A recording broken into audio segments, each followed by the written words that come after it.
Hello students, this is Dilip Pawar, Assistant Professor History working at Government College, Nagaur. तो last class में अपन ने बात की थी पूर्व वैदिक काल के सामाजिक जीवन के बारे में।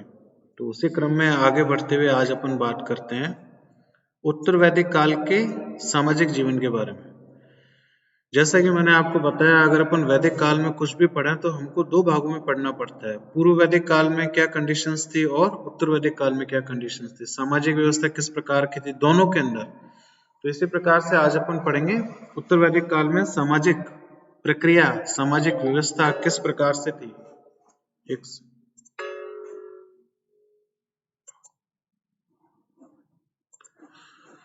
हाँ, तो इसमें जो सबसे पहला पॉइंट ये है कि जो जनजातीय प्रकृति थी पूर्व वैदिक काल की, वो जनजातीय प्रकृति अब धीरे धीरे खत्म होने लगी, क्योंकि जो जनजाति है उसका साइज बढ़ने लग गया, खूब सारे लोग रहने लग गए एक जनजाति में, उनकी जनसंख्या में वृद्धि हुई। और हम देखते हैं कि अमालगमेशन होने लगे। अमालगमेशन का क्या मतलब है, जो विभिन्न जनजाति है आपस में मिलकर एक बड़ी जाति के रूप में तब्दील हो गई, एक बड़ी जनजाति के रूप में तब्दील हो गई। तो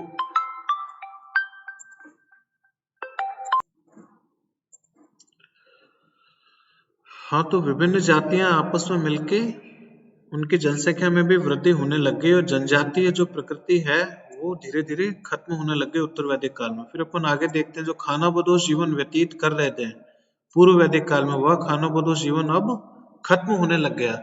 यानी एक स्थान से दूसरे स्थान पर लगातार घूमते रहना, यह जो जीवन है खानाबदोश, वो उत्तर वैदिक काल तक आते आते खत्म होने लग गया।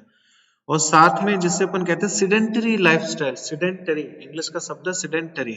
सिडेंटरी का क्या मतलब है कि अब लोग एक स्थान पे टिक के रहने लग गए। जैसे गांवों का विकास होना शुरू हो गया तो अब उन्होंने एक स्थान से दूसरे स्थान पे घूमना बंद कर दिया। लेकिन इसके बावजूद भी अभी भी जो सामाजिक व्यवस्था थी अत्यधिक समानता पूरक थी।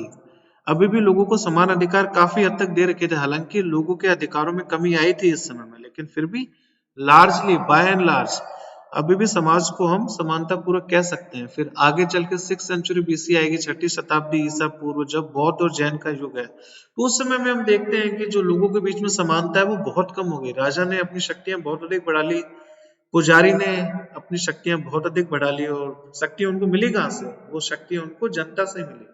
तो जनता के अधिकार आगे चल के सीमित हो गए और यहाँ पे भी अधिकार थोड़े कम होने शुरू हो गए थे।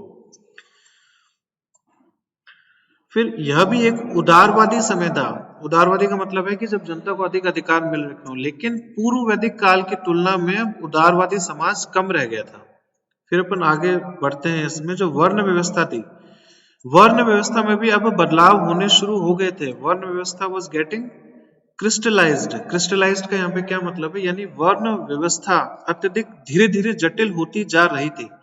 जैसे अपन ने देखा था कि पूर्व वैदिक काल में वर्ण किस पे आधारित था, पूर्व वैदिक काल में वर्ण प्रोफेशन पे आधारित था, यानी काम धंधे पे आधारित था।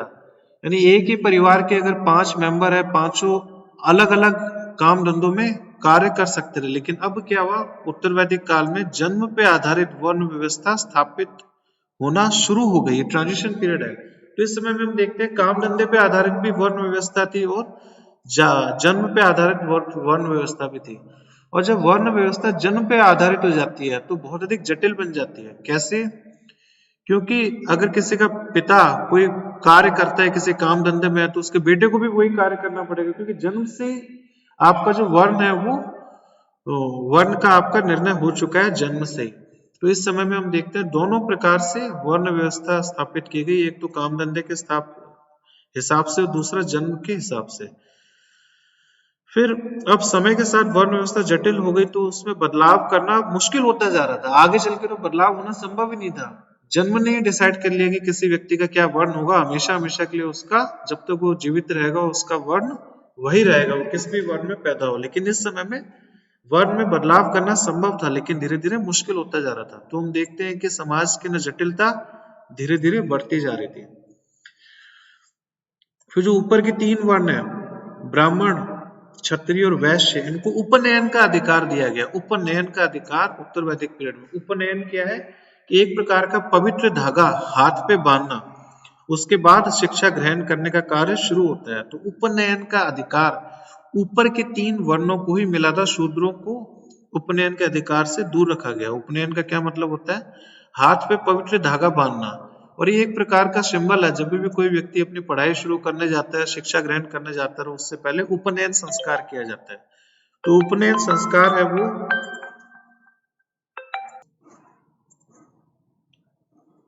हाँ, तो जो उपनयन का अधिकार है वो शूद्रों को नहीं मिल रखा था। और जो गायत्री मंत्र है, गायत्री मंत्र पढ़ने का भी अधिकार शूद्रों को इस समय में नहीं मिल रखा था। ऊपर के 3 वर्ण गायत्री मंत्र पढ़ सकते थे। तो इसी से हम कहते हैं कि उत्तर वैदिक काल में ही भेदभाव होना शुरू हो गया था। फिर अपन आगे बात करते हैं, जो वैश्य वर्ण था, वैश्य, अपन समाज के बारे में बात कर रहे हैं तो अपन को वर्ण व्यवस्था के बारे में बात करनी पड़ेगी। तो जो वैश्य वर्ण था, it was a tribute paying community. Tribute paying community का क्या मतलब है? क्योंकि वैश्य वर्ण के जो लोग हैं वो व्यापार से जुड़े हुए थे, कृषि से भी जुड़े हुए थे, तो इनके पास कुछ पैसा था, तो ये पैसा राजा को दिया करते थे कर के रूप में। तो it was tribute paying. Tribute का मतलब होता है कि राजा को कर देना, एक प्रकार से उपहार देना राजा को। तो इस प्रकार से कर देने का सारा कार्य वैश्य वर्ण के ऊपर डाल दिया गया। फिर जो शूद्र है, शूद्र को इस समय में सर्वेंट समझा जाता रहा, दास समझा जाता रहा। इस समय में अन्य श्रेष्ठ वर्णों का दास समझा जाता रहा शूद्र को। फिर अपन आगे बात करते हैं गोत्र शब्द। तो गोत्र शब्द का सर्वप्रथम उल्लेख, ये क्वेश्चन आ रखा है एग्जाम में, कॉम्पिटिटिव एग्जाम में, गोत्र वर्ण का शब्द का सर्वप्रथम उल्लेख किया गया उत्तर वैदिक काल में, पूर्व वैदिक काल में नहीं किया गया। तो उत्तर वैदिक काल में गोत्र शब्द के बारे में हमें जानकारी मिलती है। गोत्र शब्द का मतलब है काउ पेन, यानी जहां पे गाय को रखा जाता रहा, गोत्र शब्द उससे निकला है, गोत्र शब्द। और गोत्र शब्द का मतलब क्या है? गोत्र शब्द का मतलब है कॉमन एंसेस्टर्स, यानी अगर एक परिवार के जितने भी पूर्वज हैं वो सारे के सारे कॉमन एंसेस्टर्स हैं, वो सारे एक ही पूर्वज हैं एक परिवार के, तो उसको गोत्र कहा जाने लगा। यानी अगर शादी होगी तो अपने ही गोत्र में होगी, अपने बाहर के गोत्र में, अगर शादी होगी तो अपने बाहर के गोत्र में करनी पड़ेगी, और अपने खुद के गोत्र में शादी नहीं हो सकती। तो नियम धीरे धीरे समाज में स्थापित हो गया, लेकिन इसकी शुरुआत हुई थी गोत्र में। गोत्र का शाब्दिक अर्थ है जहां पे गायों को रखा जाता है। जैसे एक ही लीनिएज में, यानी एक ही एंसेस्टर में शादी नहीं हो सकती, शादी आपको किसी बाहर के गोत्र में करनी पड़ेगी। और इस समय में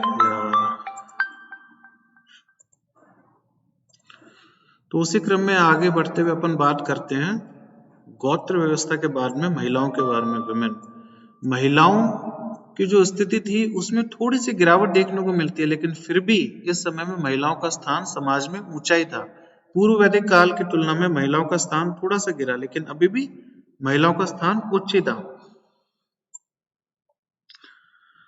और इस समय में महिलाओं के स्थान में हमें गिरावट देखने को मिलती है, क्योंकि उनके जन्म को अच्छा नहीं समझा जाने लगा इस समय के अंदर। और सभा और समिति, अपन एग्जाम्पल दे रहे हैं किस प्रकार से महिलाओं का जो स्थान है वो धीरे धीरे गिरने लग गया उत्तर वैदिक काल से। तो सभा और समिति, तो जो 2 समूह हुआ करते थे उसके अंदर महिलाओं का पार्टिसिपेशन खत्म कर दिया गया, यानी सभा और समिति में केवल पुरुष ही पार्टिसिपेट करेंगे। इन कमेटी के बारे में अपन पहले बात कर चुके हैं। लेकिन उसके बावजूद भी अनेक प्रकार की धार्मिक और आर्थिक गतिविधियों में महिला बढ़ चढ़ के अभी भी हिस्सा लिया करती थी, तो उनका स्थान अभी भी ऊंचा ही था समाज के अंदर। फिर आश्रम व्यवस्था की शुरुआत भी हमें उत्तर वैदिक काल में ही देखने को मिलती है। आश्रम व्यवस्था के अंतर्गत शुरू में 3 प्रकार के आश्रम थे। आश्रम व्यवस्था की शुरुआत में मात्र 3 आश्रम हुआ करते थे, बाद में उसमें चौथा आश्रम जोड़ा गया। जैसे चंदो गया उपनिषद है, उसमें 3 आश्रम के बारे में जानकारी मिलती है। और जो जबाला उपनिषद है, जबाला उपनिषद, उसके अंदर पहली बार चौथा जो आश्रम है उसको जोड़ा गया। और जो पहला आश्रम है वो है ब्राह्मणा। ब्राह्मणा का क्या कर्तव्य होता है? शिक्षा ग्रहण करना, शिक्षा देना, लर्निंग। तो ये सारा का सारा कार्य ब्राह्मणों का होता है। इसके बाद जो दूसरा आश्रम है वो है गृहस्थ। गृहस्थ का क्या कार्य होता है? अपने घर के सारे कार्यों की जिम्मेदारी पूर्ण करना, वो गृहस्थ का कार्य हो गया। फिर इसके बाद है वानप्रस्थ। वानप्रस्थ इस आश्रम का कार्य होता है फॉरेस्ट लाइफ, जंगल में जाके अपना जीवन व्यतीत करना।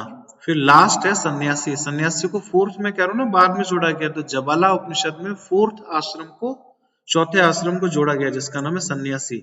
सन्यासी का मतलब है रिनंसिएशन। रिनंसिएशन का मतलब है कि अपना सामाजिक जीवन त्याग कर पूर्ण रूप से वैराग्य धारण कर लेना, सन्यासी बन जाना पूरा। फिर आपके जो गृहस्थ जीवन है उससे कोई लेना देना ही नहीं है आपका, आप जंगल में परमानेंटली चले गए। शूद्र, शूद्र को केवल एक ही आश्रम अलाउड था इस समय में, केवल एक ही आश्रम में शामिल होने की अनुमति मिली थी, वो था गृहस्थ। शूद्रों के लिए केवल गृहस्थ आश्रम था। और जो शादी के नियम थे और जो परिवार से संबंधित जो नियम थे, जो शिक्षा से संबंधित जो इस समय की व्यवस्था थी और जो दास व्यवस्था से संबंधित जो व्यवस्था थी वो एक ही है। जो पूर्व वैदिक काल में हमने बात की थी वही सारे के सारे पॉइंट यहाँ पे रिपीट हो जाएंगे। तो इसके बाद अपन और बात कर लेते हैं धर्म के बारे में। अपन ने समाज के बारे में बात कर ली और धर्म के बारे में अपन बात करते हैं। पहले नंबर आएगा पूर्व वैदिक काल का। अब पूर्व वैदिक काल में क्या होता था, नेचर वर्शिप की जाती थी, प्रकृति की पूजा की जाती थी। इसको कहते हैं personification of the forces of nature. Personification का क्या मतलब है, जो प्रकृति के विभिन्न आयाम हैं, जैसे बारिश हो गई, आग हो गई, आंधी तूफान हो गई, तो इन सब का उस समय के लोग कोई साइंटिफिक एक्सप्लेनेशन नहीं ढूंढ पाए कि बारिश क्यों हो रही है, आग ऑक्सीजन के कारण लगती है। इतनी विज्ञान ने उस समय में तरक्की नहीं की थी। तो उनको एक इजी एक्सप्लेनेशन क्या मिला जिसको ढूंढ पाए, वो ये था कि जो भी विभिन्न जो नेचुरल फोर्सेस जो हो रही हैं सामने, उसको उस पर भगवान आरोपित कर दिया जाए, यानी उनको पर्सोनिफाई कर दिया जाए।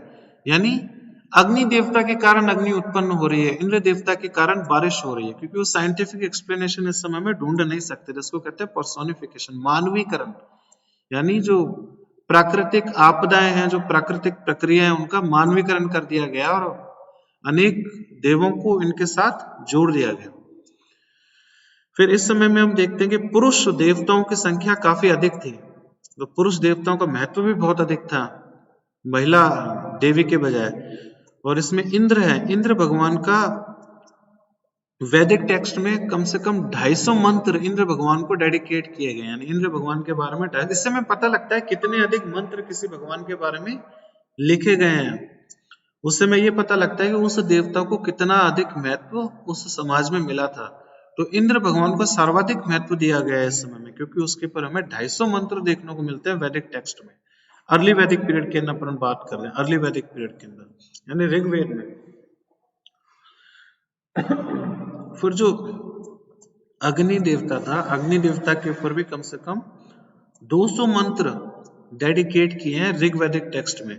फिर वरुण, जो वरुण देवता था, वरुण को, ये बहुत इंपॉर्टेंट इंफॉर्मेशन है, ऋतस्य गोप, वरुण देवता को ऋतस्य गोप भी कहा गया है। ऋतस्य गोप का क्या अर्थ है, जो कॉस्मिक रूल्स हैं, जो ब्रह्मांड के नियम हैं, उनकी पूर्ति करने वाला, ब्रह्मांड के नियमों की पालना सुनिश्चित करने वाला, ब्रह्मांड के समस्त नियमों की पालना सुनिश्चित करने वाला है, इसीलिए वरुण भगवान को ऋतस्य गोप कहा जाता है।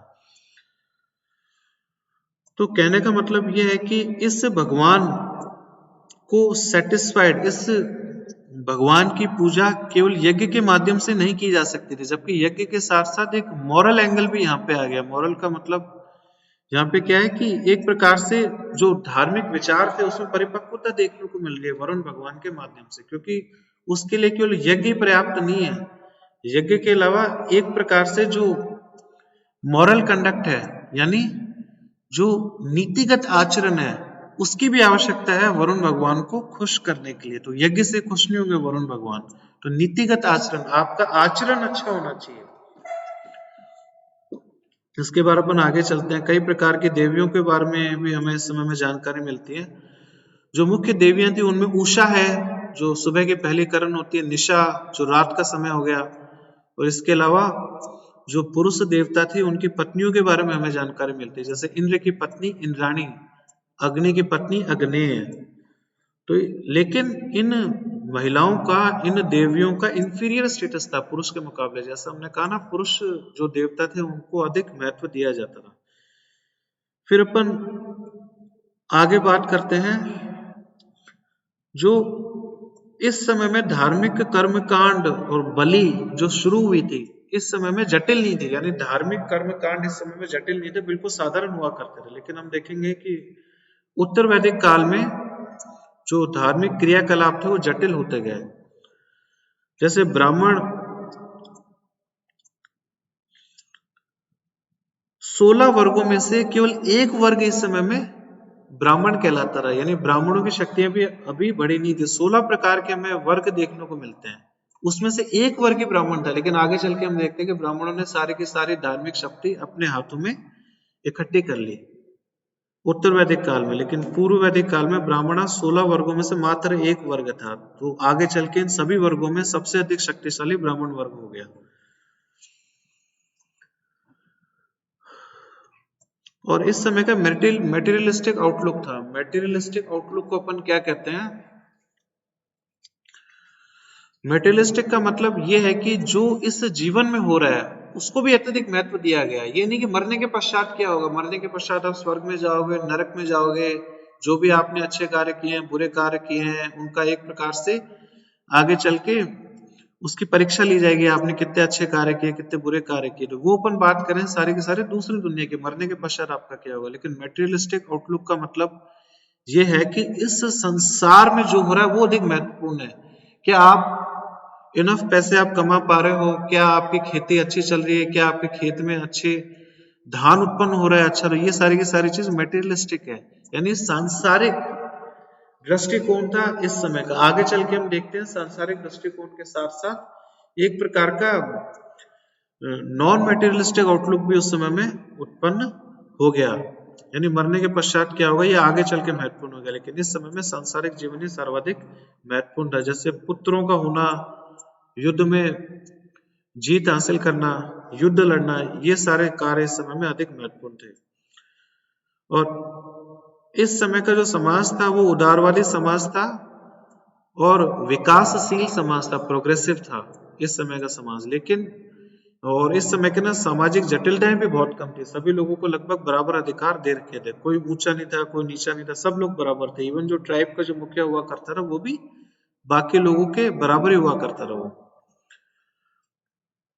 तो इसके साथ ही अपने डिस्कशन यहाँ पे खत्म करते हैं। अगले डिस्कशन में अपन बात करेंगे लेटर वैदिक पीरियड के बारे में, यानी उत्तर वैदिक काल के अंदर किस प्रकार की सामाजिक धार्मिक व्यवस्था थी।